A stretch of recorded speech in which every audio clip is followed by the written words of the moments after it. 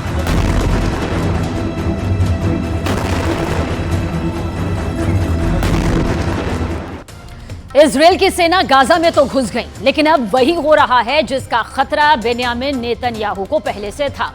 दरअसल हमास का दावा है कि उसने इजराइल के 150 से ज्यादा, जी हां 150 से ज्यादा टैंक और बख्तरबंद गाड़ियों को तबाह कर दिया। गाजा में लड़ते हुए इजराइल के 44 सैनिकों की मौत तक हो चुकी है और अब हमास के बारूदी जाल में उसके कई कमांडोज फंस सकते हैं।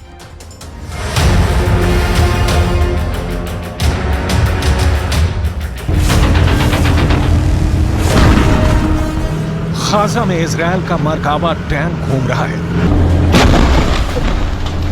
जैसे किसी जंगल में शेर घूमता है, आजादी से, पूरे दबदबे से, और जहां चाहे किसी का भी शिकार करता है। मरकाबा टैंक गाजा के खंडहरों के बीच एक एक कोने को तलाश रहा है। मरकाबा टैंक को जहां हल्की सी भी हरकत दिख रही है, वहां वो गोला फायर करता है। इजराइल की ये बख्तरबंद वाली पावर रात में भी हमास पर नजर रख रही है।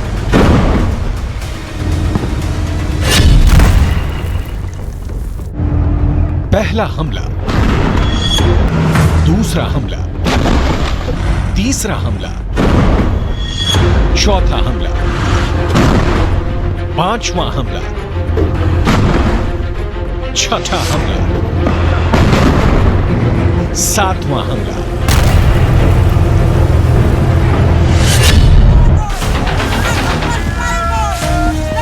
1 मिनट 3 सेकंड का ये वीडियो गाजा के उस जमीन से आया है जहां इजराइल का कब्जा हो चुका है। इजराइल ये बताना चाहता है कि उसका मरकाबा टैंक अभी जिंदा है।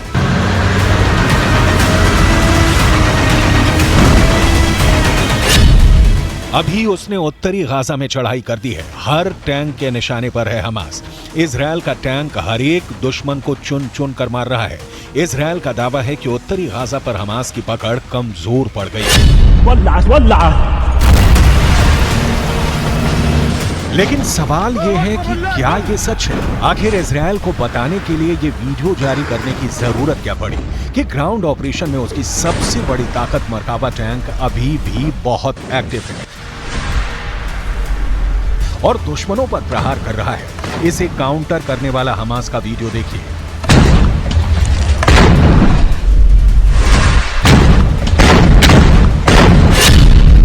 खंडहर बन चुके गाजा की एक इमारत से दिखाई देता है इजराइल का मरकाबा टैंक। हमास मोर्चा संभालता है और फिर छुप कर फायर करता है यासीन रॉकेट।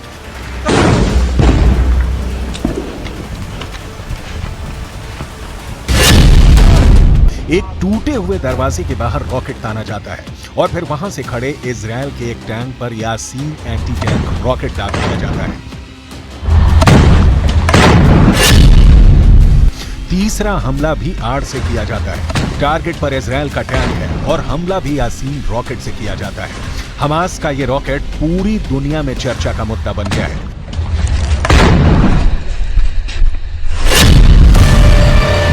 चौथा हमला सड़क के पास खड़ी एक नीमर बख्तरबंद गाड़ी पर किया जाता है। इसमें 9 सैनिक बैठते हैं, इसलिए नुकसान का अंदाजा लगाइए।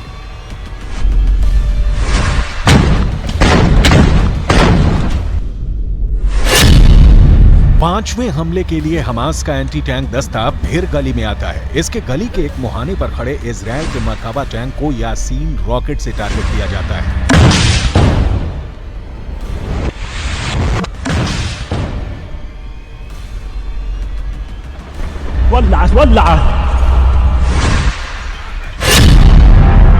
छठे हमले के लिए फिर यासीन टैंक से निशाना साधा जाता है।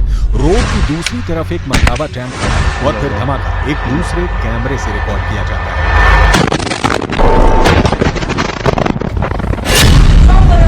सातवां अटैक बहुत ही खतरनाक है। हमास का एंटी टैंक दस्ता फिर से नेमर बख्तरबंद गाड़ी से टारगेट करता है। दूरी सिर्फ 20 से 25 मीटर।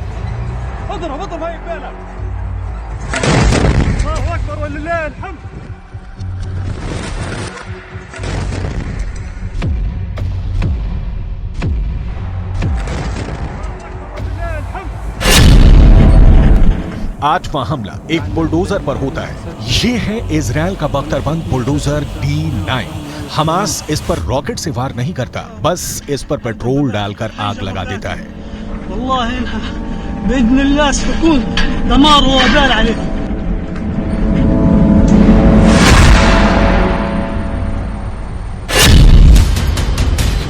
हमास का दावा है कि उसने इजराइल के सबसे घातक 160 टैंक और बख्तरबंद गाड़ियों को अल यासीन रॉकेट से फोड़ दिया है, जबकि अलग अलग मीडिया रिपोर्ट्स में दावा किया गया है कि उत्तरी गाजा में इजराइल के 88 से ज्यादा टैंक तबाह हो चुके हैं।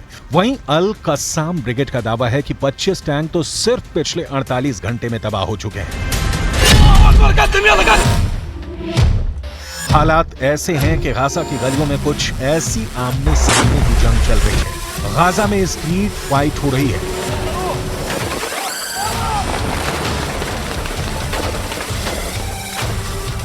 गाजा के अंदर तक घुसी इजराइल की सेना ऐसे निशाने पर आ रही है।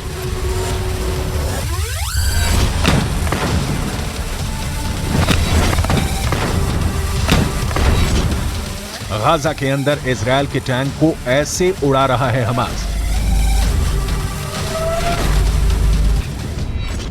दिन के 24 घंटे, घंटे के 60 मिनट और मिनट के 60 सेकंड हमास के लड़ाके ऐसे छिपकर वार कर रहे हैं।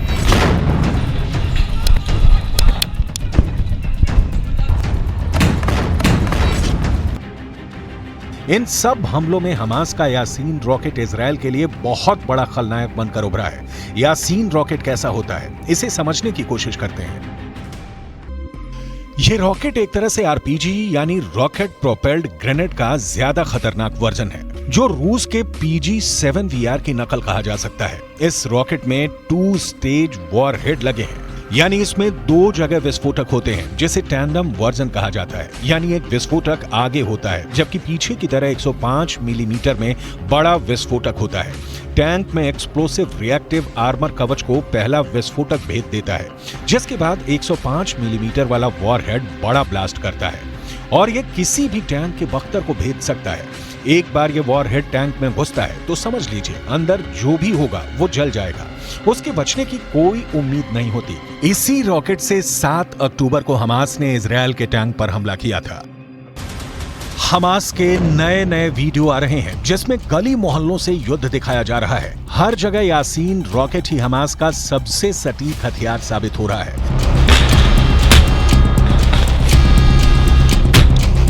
इस वीडियो में भी हमास के एंटी टैंक दस्ते अचानक सामने आते हैं और खंडहर बन चुके इमारतों से इजरायली टारगेट पर यासीन रॉकेट दाग देते हैं।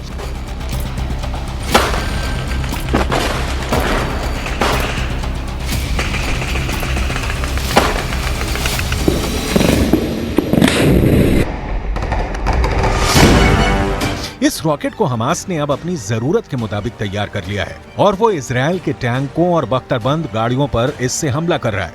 दुनिया भर में ये किसी भी मिलिशिया का सबसे खतरनाक हथियार माना जाता है, क्योंकि ये किसी भी बड़े एंटी टैंक मिसाइल के मुकाबले सस्ता होता है, लेकिन तबाही उतनी ही मचाता है। यासीन रॉकेट का नाम हमास को कायम करने वाले शेख अहमद यासीन के नाम पर रखा गया है। 2004 में इजराइल ने एक हमले में शेख अहमद यासीन को मार डाला था, लेकिन अब इस रॉकेट को अपना सबसे बड़ा हथियार बना चुके हमास ने एंटी टैंक दस्तों में इसकी सप्लाई तेज कर दी है। हमास को कमजोर समझना इजरायली सेना की बहुत बड़ी भूल साबित हो रही है और यही वजह है कि अब भी हमास एक के बाद एक बड़े और खौफनाक हमले कर रहा है। गाजा सिटी में तो हमास ने दावा किया कि उसने महज 24 घंटे के अंदर इजरायल के बेहद माहिर 6 सैनिकों को मौत के घाट उतार दिया।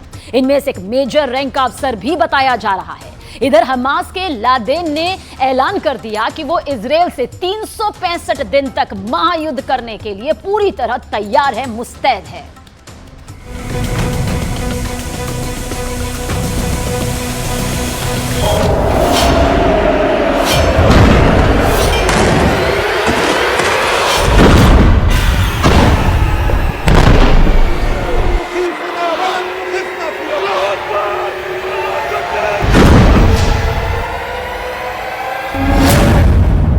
हमास का दावा, इजरायल के 160 ठिकाने तबाह।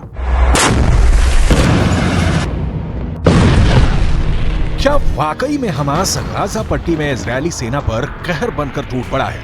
आखिर किस दम पर हमास प्रवक्ता अबू उबैदा दावा कर रहा है कि गाजा शहर में इजरायली सेना का कब्रिस्तान बनना शुरू हो चुका है?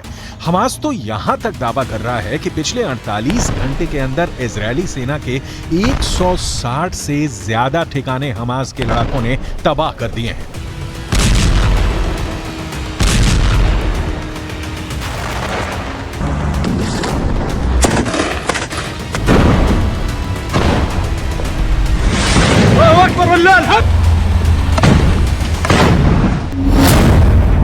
तीन 365 दिन करेंगे जंग, हमास के लादेन का दावा।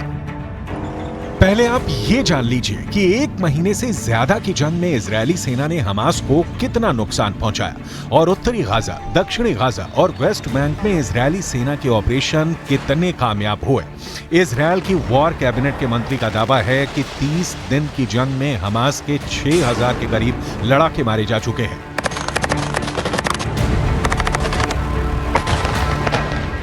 यहां तक कि जंग के मोर्चे पर जाने वाले कमांडर और सैनिकों का हौसला बढ़ा रहे। इजरायली प्रधानमंत्री बेंजामिन नेतन्याहू का साफ दावा है कि इजरायली सेना शानदार तरीके से हमास के ठिकानों को तबाह कर रही है, उनके लड़ाकों को चुन चुन कर मार रही है।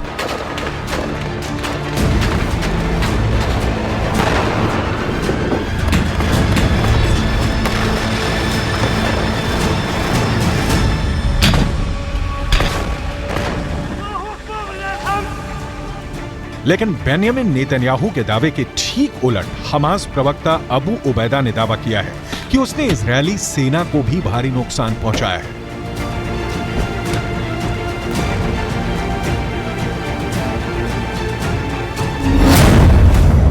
हमास प्रवक्ता अबू उबैदा ने दावा किया है कि पिछले 48 घंटे में हमास के लड़ाकों ने इजरायली सेना के 160 ठिकानों को तबाह कर दिया है। ईज अल दीन अल कसम ब्रिगेड के प्रवक्ता अबू उबैदा यहां तक दावा कर रहा है कि गाजा सिटी आईडीएफ के लिए कब्रिस्तान बनना शुरू हो चुकी है।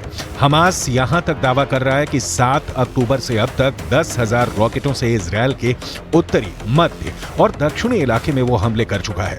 हमास के नए वीडियो में यह भी दावा किया गया है कि इजरायल के अब तक 160 से ज्यादा टैंक, बख्तरबंद लड़ाकू वाहन, सैन्य वाहन और सैन्य बुलडोजर को हमास के लड़ाकों ने धमाकों से उड़ा दिया है। पिछले 48 घंटे में ही इजरायल के 25 से ज्यादा लड़ाकू वाहनों को हमास ने तबाह करने का दावा किया है। प्रवक्ता अबू उबैदा ने तो यहां तक दावा किया है कि यह युद्ध संसाधनों के हिसाब से गैर बराबरी का है, लेकिन उसके बावजूद इजरायली सेना हमास के शक्तिशाली लड़ाकों से भयभीत हो रही है। हमास नेता अबू उबैदा ने यहां तक दावा किया है कि हमास अगले 1 साल तक इजरायल से जंग करने में सक्षम है।